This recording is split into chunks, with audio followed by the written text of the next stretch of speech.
Welcome everyone. This is our second live lecture for Children's University Australasia. I'm Luca, same person who presented last week, and today's lecture is a little bit different.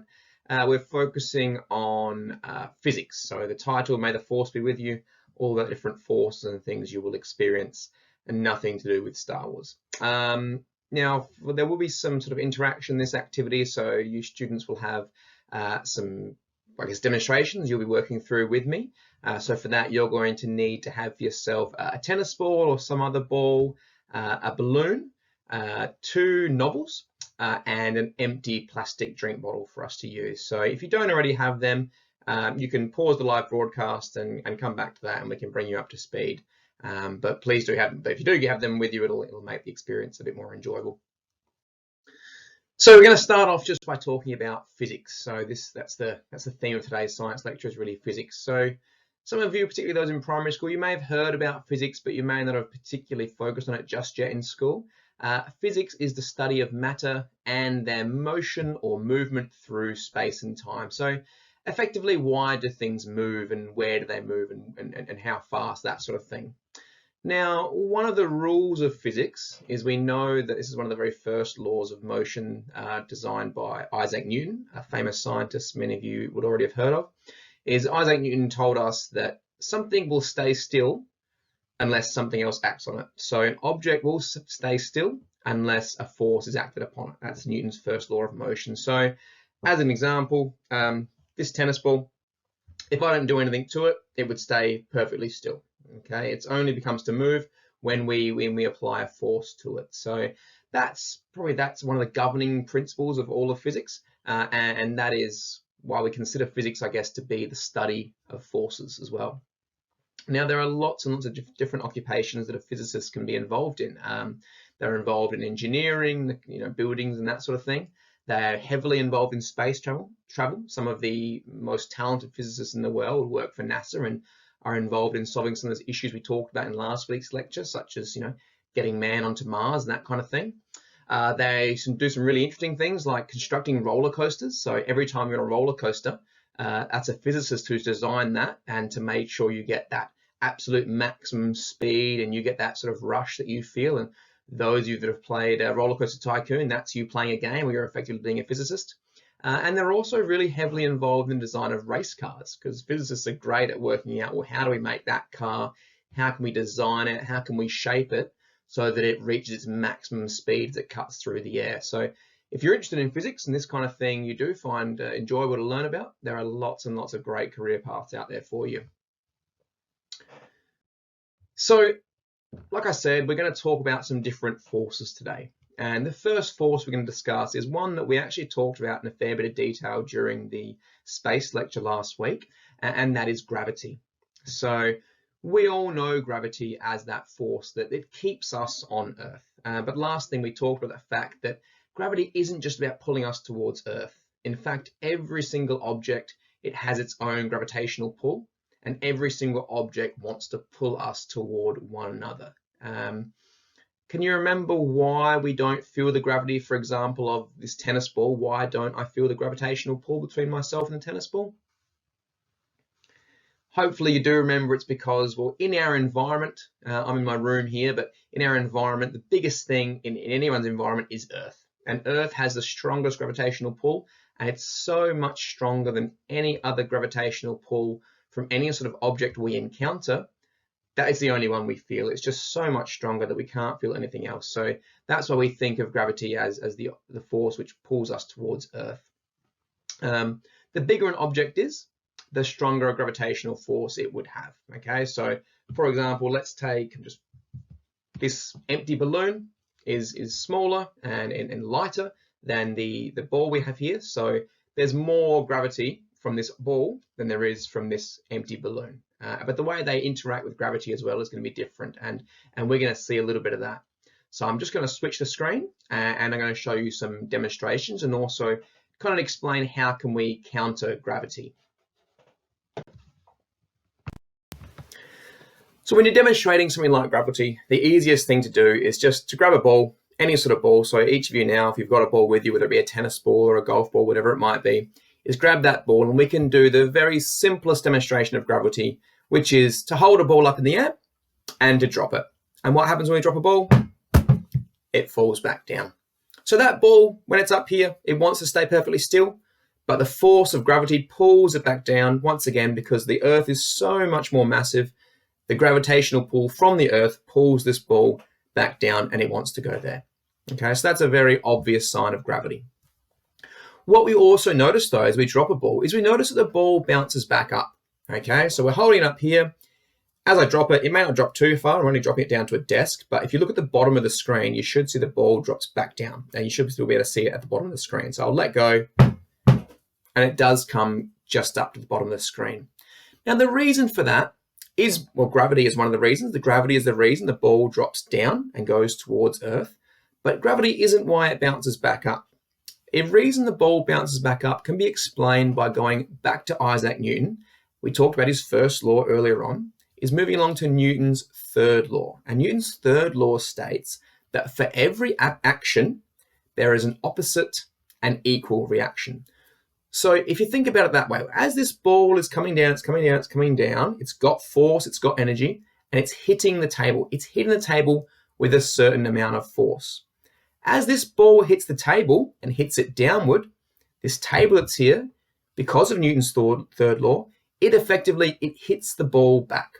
So as the ball comes down, it pushes the table down.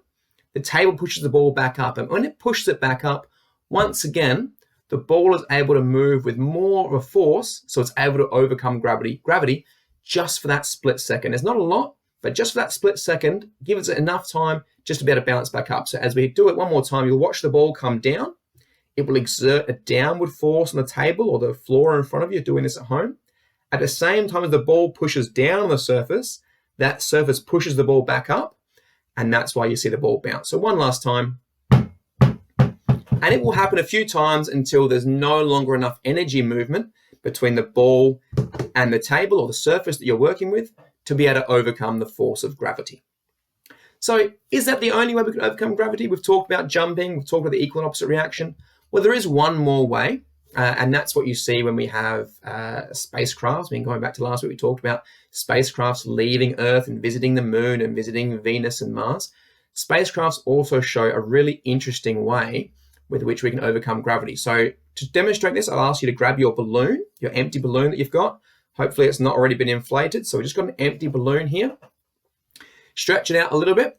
And then what I want you to do is just take 3 breaths and blow your balloon up 3 times. And then just using your fingers to squeeze it shut. So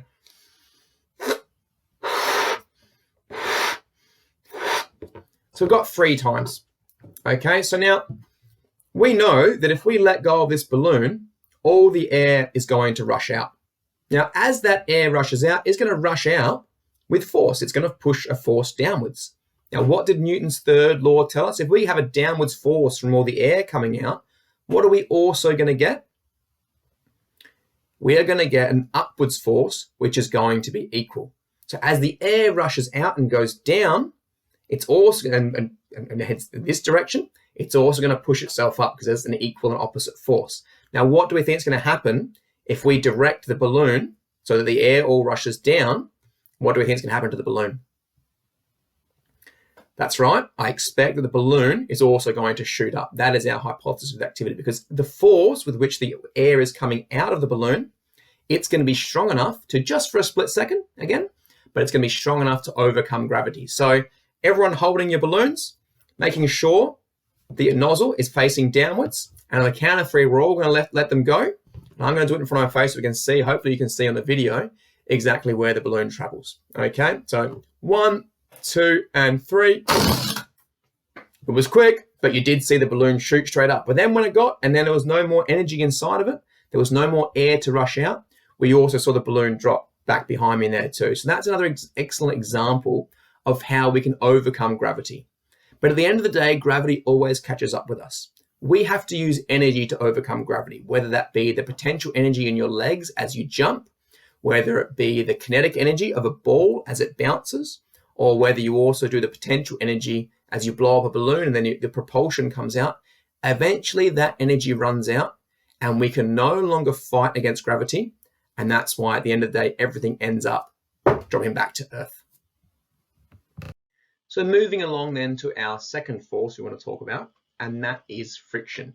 Now, friction is the force that occurs when two objects want to slide or move over the top or alongside one another. So the easy demonstration would be for everyone to take their hands, rub your hands against one another, and you might feel a little bit, it's not completely smooth, and you might even, if you start to rub your hands really quickly, you might even feel a little bit of heat. And that comes from the energy which is generated by friction. On the screen in front of you, you can see the image of the pencil going through the metal. You can see that pencil getting red hot. That's effectively you rubbing your hands together so fast that it generates so much heat that it actually becomes to glow a bit orange. So friction is a really important force because it's the reason we're able to move. Without friction, well, you see the cat there setting itself up on the table, sorry, on the top of the car, on a slippery surface, so it can't quite get its grip, and it wants to do a big jump, but all it does is slip and can't get much force. So every time you jump, every time you run, when you're riding a bike, when you're driving a car, the wheels or the shoes that are actually coming into contact with the other surface, it's the friction between your feet or the wheel and the surface that is why you're able to move. Now, friction can be altered. Right now, lots of us, we're spending a lot more time washing our hands to keep our hands nice and clean. And you probably feel like when you're doing what the public health people are telling us and keeping our hands, getting that nice thick lather with soap, you probably feel like your hands are sliding over one another a lot easier. And that's because soapy substances actually reduce the friction. So that's a good example there. As a demonstration of friction, I'd like to move on to that now as well. So you'll need those two books that we asked you to have. So if you have two novels, get them handy, and I'll just switch the camera so we can show you that demonstration. So take those two books you've got. Should be two novels, lots of pages in them. And even if you open the book up now and you can find a page that's just got text on there, and you rub your hand over it, it is fairly smooth, but you should still feel a little bit of friction. If you're able to find a book, I don't actually have any in either of these, but if you compare the feeling of your finger as you run your finger over the inside of the novel compared to on the surface where it might be a different sort of paper, it might be a cardboard, maybe it's a bit glossy, you should feel a difference. Like for me, the cover of my book is glossy, so it's a lot smoother when I run my finger across it than it is when I run my finger across the pages inside. Now, for the demonstration, we want to show how we can actually change friction and how much friction is, how important friction is. So what I'd like you to do is take your books, split one, sort of open it up, so it's got one page open, and then I'd like you to take the other book and do the same. So the books look like that. You've got book one, book two, book one, book two, and they're in between one another. Okay, so fairly straightforward. The books are overlapping. We expect there to be a little bit of friction, but to test how much, we're going to try and see if we can pull these books apart. So take the books in front of the camera, and I'm able to pull those books apart fairly easily. The way I can increase the friction is by increasing the amount of surface area that is rubbing over one another. And to do that, I want to get more and more pages from the two books to be touching. So if I'll just prepare it for a second, and I'll show you in just a tick. So just cut a bit ahead there, so you didn't have to watch me go through that, but you can see what I've done now is I've put more and more pages overlapping one another, and I've increased the surface area of the friction. So I'd like you to take a second to do the same. So before we only had 4 pages touching one another. Try to fit as many like small groups. You still don't want to do every individual page, but try to make them touching a lot more times. So maybe get a small bunch of pages and overlap them the same way I've done there. So what we've done is we've increased the total amount of surface area, and we know that friction takes place when two surfaces run over one another. So in theory, the more surface area we have touching, the more friction there should be. I'm going to give you a few more seconds to do that a few more times if you can. And then once you're ready, we'll move on to the demonstration. So just using that as an example, we're just trying to overlap the pages. Very, very simple to do. Okay, now the way we test this is the same way we tested the friction before. We're going to try and do our best to pull these books apart. So grab the books at each spine And on the count of 3, try to pull them apart, okay? So 1, 2, 3, you try and pull, and I'm really pulling. You should all be really trying to pull really hard here. I'm pulling with all my might here. I feel like it's moving a very small amount, but I'm really pulling. And because we've really increased the friction, the force with which I'm pulling the books apart is not able to overcome the friction. And that is why these books are basically stuck together as long as I do that. So I'm pulling, pulling, pulling, but the friction between the pages is much stronger than the force I'm exerting. And so it's staying perfectly still. If I undo some of these pages, all right, we've reduced it. We've still got more than before, but less. Can I pull?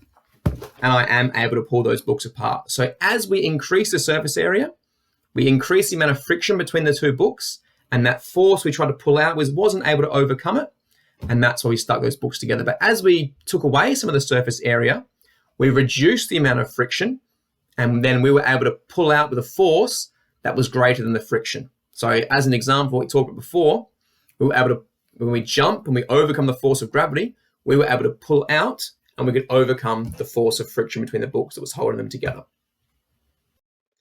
So the last force we're going to talk about today is a bit of a different one. It's air pressure. Now, air pressure is acting upon you at all times. Right now, the air pressure is almost trying to squeeze you a little bit.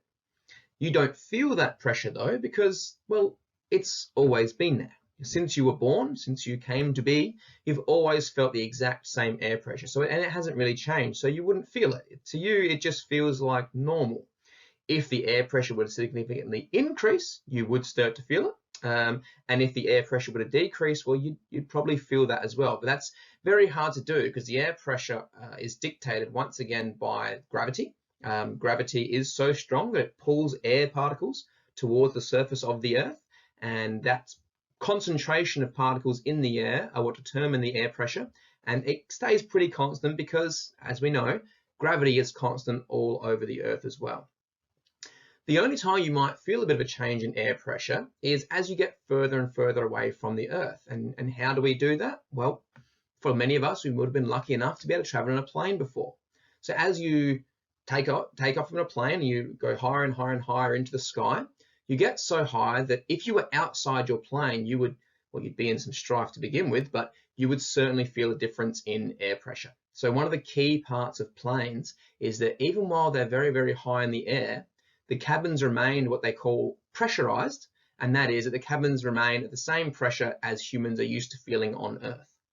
Those of you that when you've been on a plane, you might have felt your ears pop or something else, something like that, then that's an example of you feeling the effects of air pressure around you and your body just readjusting to that very small change.